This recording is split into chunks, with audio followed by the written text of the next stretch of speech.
tudo é pela graça de Deus. E tem um texto do bispo Inácio de Antioquia, é um texto não canônico, que não entrou na nossa Bíblia. Ele era discípulo de João, por volta do ano 107 depois de Cristo, que ele fala: ante a ira deles, sede mansos, ante a sua conversa de grandeza, sede humildes. Então ele diz com esse texto que nós não devemos, por arrogância, entrarmos nas disputas desnecessárias. E o mundo que nós vivemos hoje, ele incentiva essas disputas, né? Se nós repararmos, programas de televisão são o Masterchef, os preferidos aí da moda, né? The Voicer, né? Não estou fazendo propaganda aqui, mas é Aprendiz. E qual é a tônica de todos esses programas? Competição, não é isso? As pessoas competem por um valor em dinheiro, elas competem por uma posição, elas competem por uma oportunidade. E o mundo que nós vivemos é um mundo extremamente competitivo, né? Mas o Senhor diz que a humildade ela se refere a eu não entrar em competições tolas, como diz aqui o bispo Inácio de Antioquia. Se eu estou junto com alguém que gosta de se engrandecer, eu me diminuo, né? Puxa vida, você é bom mesmo, hein? Eu tinha um colega de serviço que falava ali, que ele repetia essa frase o tempo todo: puxa, você é bom mesmo, hein? E às vezes a gente é uma fala que a gente deve refletir, né? Algumas pessoas têm mesmo essa necessidade de autoafirmação, têm essa necessidade de grandeza, mas nós, como servos do Senhor, devemos cultivar a humildade. Provérbios 16, 18 fala que a arrogância, né, o altivez, ou todos os sinônimos que a Bíblia usa para esse tipo de comportamento, é o princípio da queda do homem. E tem ainda uma sentença maior, de um texto que eu não me recordo agora, mas ele fala que Deus resiste aos soberbos. Salvo engano, em Tiago, né, fala que Deus resiste aos soberbos. Tem ideia o que é Deus resistir a você? Ele não ouvir a sua oração, ele não ouvir o seu clamor, ele não ouvir o seu pedido de socorro. Deus resiste ao soberbo. Nós devemos pedir para Deus todo o tempo que Ele tire esse sentimento do nosso coração, que faz parte da natureza pecaminosa do homem. Mas aqui Pedro escrevia para uma igreja de regenerados, de pessoas que receberam uma nova vida em Cristo Jesus. E a nova vida, ela deve mudar a nossa conduta, né? Se nós tínhamos antes, na outra vida que nós vivíamos antes de conhecer a Cristo, um comportamento arrogante, Cristo pede de nós, a palavra dele nos orienta para que nós sejamos humildes. Amém? É a orientação, mesmo na perseguição, mesmo quando dá vontade de lá pagar na mesma moeda, mesmo quando dá vontade de bater boca, de falar de igual para igual, ele fala que nós devemos ser humildes. Aqui no verso 9, ele continua as orientações da ética cristã para aquela igreja perseguida. Ele começa dizendo: não tornando mal por mal, ou injúria por injúria, antes pelo contrário, bem dizendo, sabendo que foi para isto que fosse chamados, para que por herança alcanceis a bênção. Não tornando mal pelo mal, mas pelo contrário, bem dizendo. Esse não pagar o mal por mal é Provérbios 24, 29, ele diz: não diga, farei com ele o que fez comigo, ele pagará pelo que fez. Salomão dá um conselho lá para os seus ouvintes, né? E também para nós, para o seu filho e também para nós, que nós não devemos mesmo fazer esse juramento de vingança. O mundo que nós vivemos hoje, assim como aquele mundo tentava que os cristãos fossem vingativos, já que todas as injúrias que eles passavam eram por algo que eles não mereciam passar. Muitas vezes também nós somos injuriados pelo mundo. Injuriado é aquilo que ofende a nossa honra, né? A injúria é aquilo que ofende a honra, né? Você dizer algo que atenta contra a honra, contra a dignidade de alguém, isso é chamado de injúria, é o sentido dessa palavra. E nós temos essa sede de vingança, né? Na lei de Italião, lá na época do Antigo Testamento, isso era comum, né? Pagar o mal com o mal. Você feriu o olho do irmão, você machucou o olho, eu vou furar o seu olho. Né? Você machucou a mão do irmão, eu vou cortar a sua mão fora. Essa era a lei de Italião. Mas o Evangelho de Cristo, ele fala que não. Ele fala que nós não devemos pagar pelo mal com o mal. Se nós vermos aqui na Bíblia, no Romanos, ele diz que a vingança pertence ao Senhor. Só Ele é justo para aplicar a vingança no tom certo, no momento certo. E essa vingança tem algumas sentenças aqui na Bíblia, quando fala de eleição, que é algo que nós devemos pensar. Aqueles que estão em Cristo estarão com Ele na vida eterna, num lugar onde não haverá choro, não haverá dor, não haverá mais sofrimento, não haverá mais perseguição. Mas a Bíblia também fala que aqueles que cometem impiedade, aqueles que não se renderam ao Senhor e Salvador Jesus Cristo, estarão numa condenação eterna. Tem um filme que eu assisti que fala que tudo que nós fazemos em vida refletirá na eternidade. E às vezes nós devemos pensar sobre isso. Quando nós temos um coração vingativo, nós não estamos agindo segundo a vontade do Senhor. Nós estamos pecando contra Ele, já que a Bíblia fala que todo pecado é cometido contra Deus. Antes de nós magoarmos o nosso irmão, antes de nós revidarmos aquele agressor, nós estamos pecando contra o Senhor nosso Deus. E o Senhor quer de nós que nós tenhamos um coração quebrantado diante dele e obediente à sua palavra.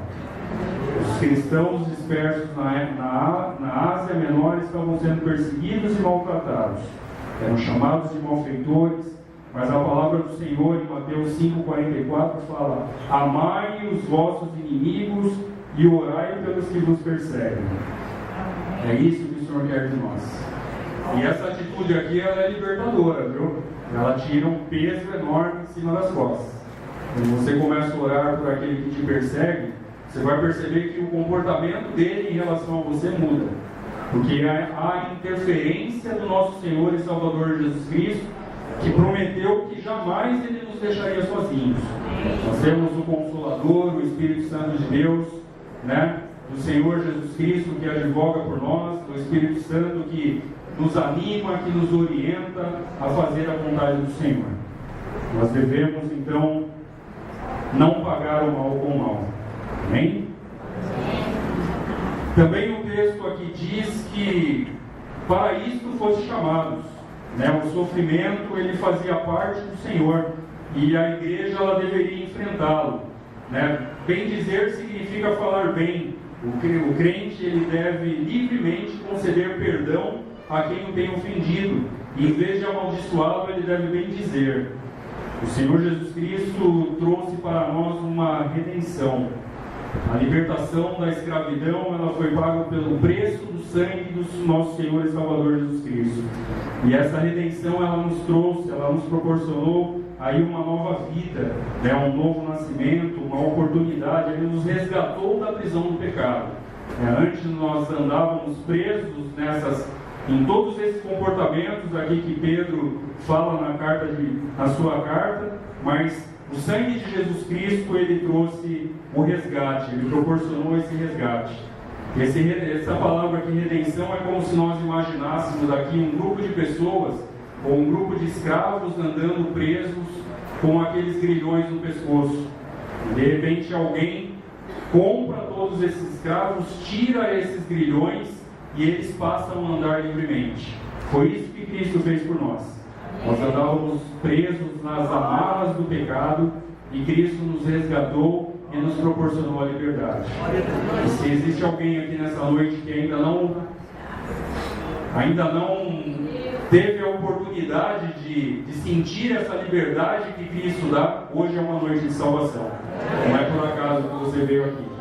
O Senhor Jesus Cristo te trouxe aqui com um propósito de libertar também a sua vida, assim como todos nós que aqui estamos somos libertos. Aquele que sofre injustiça, ele deve glorificar a Deus, porque Mateus 5, 10 e 11 diz que felizes, bem-aventurados são aqueles que sofrem por qualquer sacrifício pela vontade do nosso Senhor e Salvador Jesus Cristo. Amém? sofrendo perseguição, louve ao Senhor.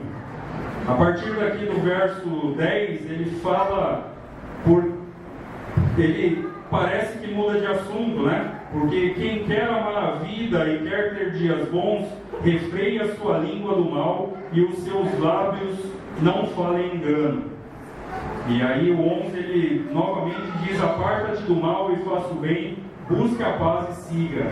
Esse mesmo texto aqui está no Salmo 34, né, no verso 12 em diante. Davi, ele louva ao Senhor pelo livramento que ele teve quando ele ficou no território dos filisteus, fugindo do rei Ax, e ele teve lá uma estratégia de se fazer de louco, e devido a essa estratégia dele, ele foi colocado em liberdade. Só que quando ele teve essa estratégia, ele não pegou essa estratégia como se fosse algo dele, e ele louvou ao Senhor. E no Salmo 34, que é dividido em duas partes, ele fala desse louvor do Senhor pelo livramento que ele tem. E lá no Salmo 34 ele fala de quem quer amar a vida, ele faz uma pergunta, né? Louvando a Deus porque ele reconhece que a vida é um dom de Deus, né? Nós devemos louvar a Deus todos os dias porque a vida que nós vivemos é um dom dele, é a graça de Deus. E ele dá um conselho para quem quer viver uma vida tranquila. Ele fala: refreie a sua língua, né? E a língua, ela é um, segundo Tiago 3, ela é um órgão, né, que contamina o corpo por inteiro. Quando o homem consegue dominar um cavalo bravo, ele consegue dominar uma mula brava, mas ele tem uma dificuldade tremenda de dominar a própria língua. Então, quando nós falamos tudo que vem à nossa mente, com certeza nós teremos problema no mundo que nós vivemos. E que as nossas perseguições não sejam pela nossa fala precipitada, né, pelo nosso temperamento intempestivo, né, que os problemas que nós tenhamos na vida seja pela graça do Senhor, porque nós somos fiéis ao Senhor e não porque nós temos uma fala precipitada. Amém? Benjamin Franklin, aí um líder americano, ele disse que o animal mais terrível do mundo tem a sua toca atrás dos dentes. É uma palavra forte, né? Mas a língua realmente é um animal feroz. E quando a gente deixa esse animal feroz sair, nós ofendemos as pessoas, nós desfazemos as pessoas, nós machucamos as pessoas. Normalmente isso começa com quem está muito próximo da gente, né? Dentro da nossa casa, e isso se estende para o nosso emprego, para a nossa escola, e às vezes ele chega aqui até a igreja do Senhor. Então, mesmo durante as perseguições que aquele povo passava, que aqueles cristãos passavam, o Senhor os orienta para que eles controlassem a língua, o que eles falavam. E ao mesmo conselho é dado para nós nessa noite: controle esse órgão intempestivo que é a língua, que a nossa fala seja para a honra e glória do nosso Senhor e Salvador Jesus Cristo. Ele nos orienta nessa noite para que tudo aquilo que nós façamos seja para a honra e glória dele. Ele ainda continua aqui falando para que nós nos apartemos do mal, né? Ninguém pode ser feliz andando no território da maldade. O mundo que nós vivemos hoje, ele prega essa maldade, né? Por não ter uma verdade absoluta, por todos os fins justificarem os meios. Muitas vezes nós somos tentados a ter um comportamento maldoso, né? Nós somos tentados a puxar tapete, nós somos tentados a termos um comportamento agressivo e ofensivo, mas a palavra de Deus diz que nós devemos nos apartar de tudo aquilo que é mal, né? Todo sofrimento imposto ao outro, toda injustiça é pecado diante de Deus, como diz 1 João 5,17. Amém? E o relativismo do mundo, ele não venha contaminar a nossa mente. Nós possamos continuar fiéis ao Senhor. E ele ainda faz uma outra recomendação a esses irmãos, que também nos é feita nessa noite. Ele fala para que nós busquemos a paz. E essa paz, ela, no Antigo Testamento, ela era a palavra shalom, né? Que ela é muito mais do que a paz simplesmente que o mundo hoje fala. Ela fala de uma paz que é a ausência de contenda, de integridade, de realização. É a paz que 1 Reis 4:25 fala que a nação, quando ela era governada por Salomão, ela teve uma paz com todos os reinos vizinhos, né? E é essa paz que nós devemos buscar, né? Esse shalom, a paz do Senhor, uma harmonia em todas as áreas da nossa vida e em todos os nossos relacionamentos. Você está disposto a buscar essa paz essa noite? É impossível buscar essa paz se não for pela presença do nosso Senhor e Salvador Jesus Cristo. É impossível. Se você não estiver em comunhão com Deus, você jamais conseguirá ter comunhão com as pessoas e jamais você conseguirá ter harmonia no ambiente onde você convive. A paz que nós devemos ter no coração é que quando nós chegarmos em algum lugar, se existir a guerra, pela presença do nosso Senhor e Salvador Jesus Cristo que vem conosco, deve ter harmonia. Você deve ser um pacificador e não aquela pessoa que vem com um balde de gasolina e um fósforo aceso, né? Que é onde você chega e explode, e se não tinha ninguém brigando, as pessoas começam a brigar.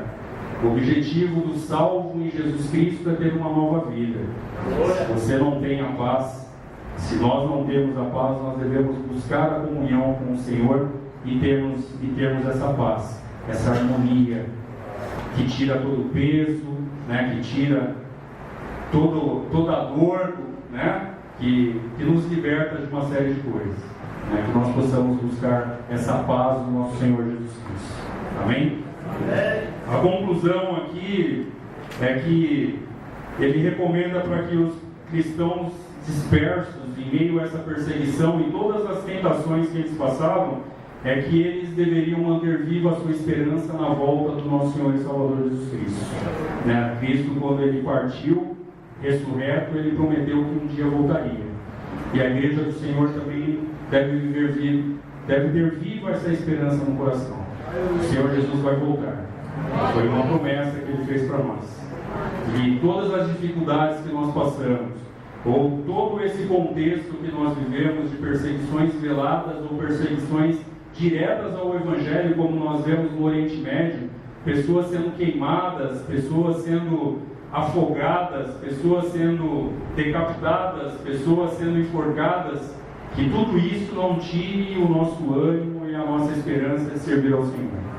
Seja nas perseguições pequenas, ou seja nas duras perseguições, como aquela que veio a essa igreja, porque Nero acusou os cristãos de terem colocado fogo em Roma, e Pedro foi martirizado aqui nesse período. Se nós vivermos isso, que nós possamos estar firmes com o Senhor Jesus. Nós não sabemos o que vai acontecer amanhã, né? Nós não sabemos como vai ser a nossa semana, como disse aqui o pastor Eliseu, o que nos espera amanhã, mas nós temos a esperança de que, seja o que for que nos espere, o Senhor está conosco. Ele nos guarda, Ele nos livra, Ele nos anima, e Ele fez a promessa que estaria todos os dias conosco até a consumação do século. Amém? Que essa esperança mantenha viva a chama do Espírito Santo no nosso coração. Deus abençoe os irmãos.